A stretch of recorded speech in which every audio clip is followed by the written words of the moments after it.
Our third speaker today is Tripp Fuller, an American theologian, minister, and broadcaster. Turns out, as I just learned, he has had a podcast for the last 13 years called Homebrewed Christianity. He is currently, in addition to doing the podcast, the postdoctoral research fellow in theology and philosophy, theology and science at the University of Edinburgh. He has been doing the podcast, as I mentioned, for 13 years, and the last year he had 3.5 million downloads. So if you haven't already discovered this podcast, you should. It has inspired a book series with Fortress Press called The Homebrewed Christianity Guides to Topics such as Jesus, God, Spirit, church history, etc. He interviews different scholars about their work. So as he says, you can get nerdy as you are in traffic or at the treadmill or doing the dishes. He is the author of the recent book, Divine Self-Investment, an Open and Relational Constructive Christology. He will be speaking to us today on the topic, Religious Traditioning and Divine Revelation from a Panexperientialist Perspective.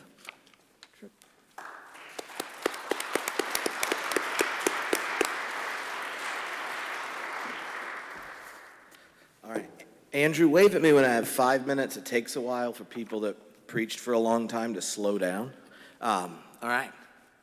So a Thomist, a Bardian, and a process theologian walk into a bar. The Bardian and the Thomist were my friends, so they tortured themselves to sit through my paper in the religion science section where I gave this, I impressed myself. It was a Panexperientialist interpretation of integrated information theory that basically two people in the room understood and they thought it was mediocre. But the next version of it, I got a higher approval. Anyway, so we go out, and we're sitting there at dinner, and having that second drink, and they're looking at me, kind of wondering, and then the third drink happens, and they get a bit honest, and they say, Tripp, can we ask you a question? Oh, yeah. So, about your paper, so that Panexperientialist thing you did,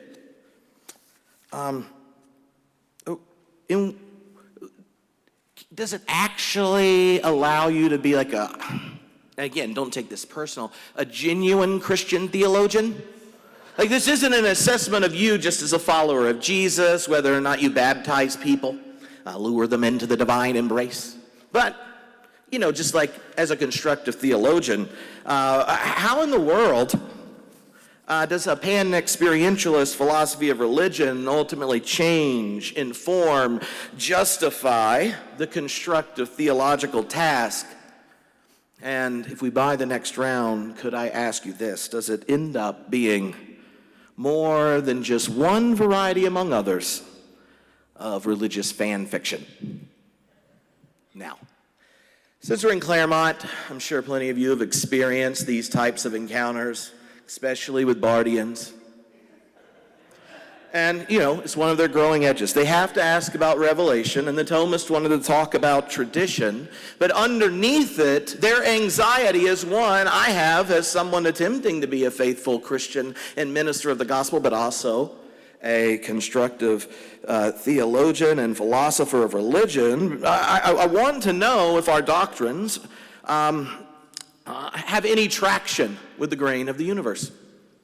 And so I saw in this moment that we all three, but for different reasons, raised the question of tradition and revelation, because especially among monotheistic traditions, those are the very place the veracity of the religious claims to be more than religious fan fiction is legitimated, protected, justified, and such. And while they did not necessarily agree with each other, they found common cause in wondering whether or not a Panexperientialist form of religious naturalism could talk about God in a tradition or use the word revelation without crossing our poetic fingers. So, when you have high-quality friends and they are interested in being proselytized on behalf of the good news of the ever-becoming embrace of the one Jesus called Abba, and you have internalized that process evangelistic heart that is in John Cobb, you too send them an invitation email exchange to discuss their problems. And over time, we went back and forth, and I said to them, I think we agree that it is not worth using the word God if it's just a metaphor for absolutely nothing about reality. And you want to know whether or not a religious tradition or the concept of revelation involves the traction with something other that holds us, knows us, and invites us. And they said, no, that sounds how a process theologian would set it. And I said, don't worry, we're getting there. So we begin to have this conversation, and I've heard quite a bit of explanations of process thought today, so I'm going to skip a large point of the philosophical discussion in the paper. But for open relational theologians, for process theologians in general, in every moment of becoming, we look at the three different powers: the past, the possible, and the present. And so here is my excursus it's edited without personal jabs in it, but my email exchange between them, where I explain the nature of the three powers and ask, is this good enough for me to use the word tradition and revelation? The inheritance of the past is settled. What has come to be is settled and cannot change, and in each moment of becoming, it contributes in a number of different ways. First, the past have the power to significantly determine just what can come into being. The number of theoretical possibilities disappear, regardless of the subjectivity and power the participant has, because of the past. Second, the power of the past has a shaping power to a moment. But just what the participant is conscious of and how one relates to it significantly determines the consequences. A rock, Ben. This may mean very, very little, and as an aggregate, I probably think that's true. A tree, a bit more, but for humans and their communities, this has much more influence. How one receives, remembers, and relates to the past can impact the past relationship to the moment in its becoming. And last, the past is nothing other than the fruit of the God-world relationship. One's relationship to the past and its powerful contribution to the present is not a power that's absent the presence and contribution in each past moment. Each moment of becoming, the inherited past meets the kiss of divine possibility and that divine eros that Whitehead lured me into many years ago. For the relational theologian, the inheritance of each moment is in part a divine one, even if it's contextualized and situated by the way we respond to the lure. When the past is not a materialist given, but a processual inheritance, a number of things radically shift. For example, the larger story of cosmic emergence becomes a story in which God's ongoing self-investment in the world each moment continues to be inherited, creating the context for new possibilities. These possibilities are the fruit of God's co-creative engagement with the world and not properly understood apart from the participation and presence of God. While the patterns of emergence outlined in the sciences are not immediately transferable tissues of social science, culture, and the like, the recognition theologically that stages of emergence which give birth to greater subjectivity, complexity, and life over time are the fruit of ongoing self-investment of the divine in the world is very important, especially, dear Bardian and Thomas friends, since I'm witnessing to you. The constructive Christian theologian may draw an analogy between God's investment in the process of creation that brought about potential of the living entities, a process in which what became a possibility is simultaneously inclusive of what came before and the arrival of something new. And it's here, because they were pestering me if this Panexperientialist naturalism could ever say anything about incarnation, but Jesus was the fruit of David and the image of the invisible God.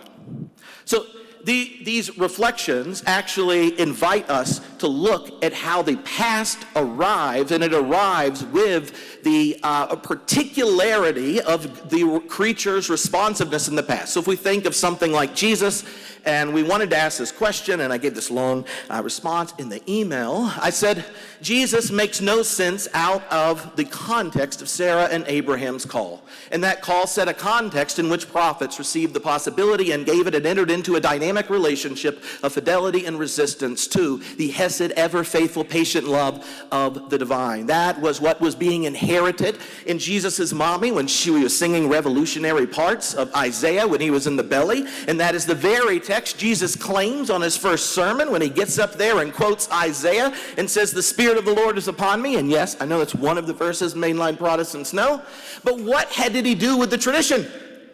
He cut out part of it and added part. He doubled the blessing. Because I was a Baptist, I went back and read Isaiah. He doubles the blessing and cuts out the vengeance. And then, because the people in the congregation were like, "I had no idea Joe's boy could bring it like this," he goes, "Do you remember Elijah? There's a famine in Israel. And he fed a Gentile."